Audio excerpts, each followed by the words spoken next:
Salutare viitori posesori de yoga de la Lenovo! Sună bine, nu? Dar până acolo mai avem ceva de muncă. Va trebui să folosești niște subterfugii.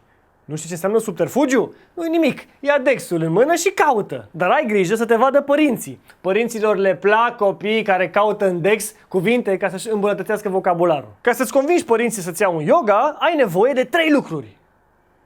3.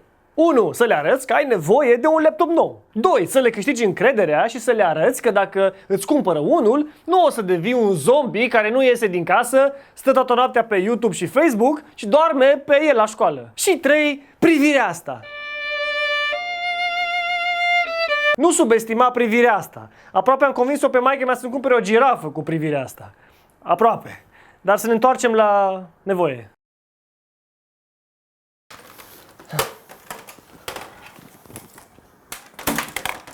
Copile, ce faci? Mă duc la școală. Păi cu alea? Da.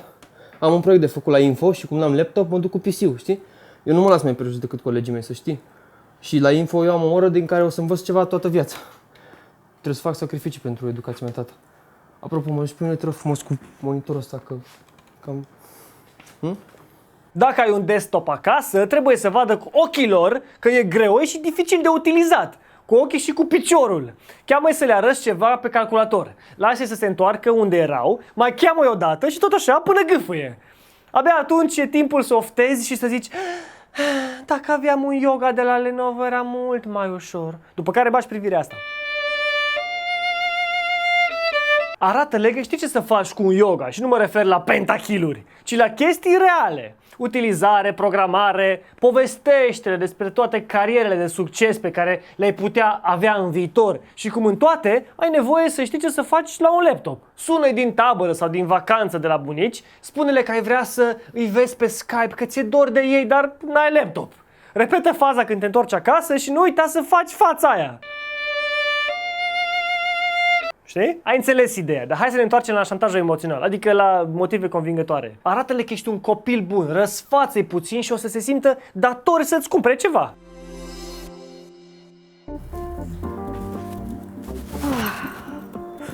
Hei, cum a fost?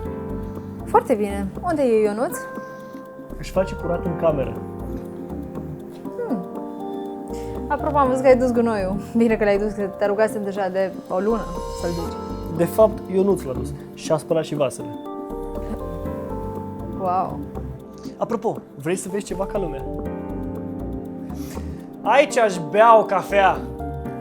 Hei! Am pregătit o cafea pentru părinții mei minunați care muncesc mult și merită tot răsfățul pentru că au grijă de mine și vă super iubesc și eu acum mă scuzați, o să mă duc să-mi termin de făcut curat în cameră, da? Da, mă. Doamne!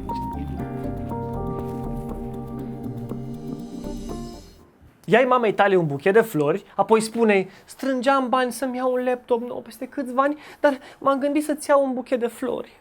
Și fața. Fă curat la tine în cameră, ajută-i prin casă, fii mai respectos, ține-te de cuvânt când le promiți ceva, dar cel mai important e să le arăți că ești de încredere și că vei folosi noul yoga în scopuri didactice. Hai, bă! Hai cu mine cu stanul acum, hai pe el, hai pe el, hai pe el! Mamă, ce nu se poate, bă, băiatule, nu se poate așa, nu... Ionuț, ce faci? Ah, bună, mamă!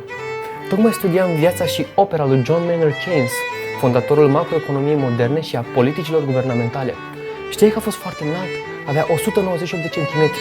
Și am mai citit o teorie conform căreia oamenii înalți sunt mai inteligenți.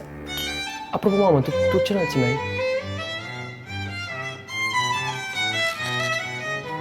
Sau, mai bine, stai și tu mai puțin la calculator. Fă niște sport, arată-le părinților că nu ești o legumă și nu o să mai creadă că dacă îți cumpără unul, nu o să rămâi lipit de ecran. Arată-le că ești responsabil cu gadgeturile tale și dacă ei spun nu, află de ce spun nu. Care e motivul? Pentru că avem pe site tot soiul de lucruri care să te ajute să contraargumentezi nu-ul lor.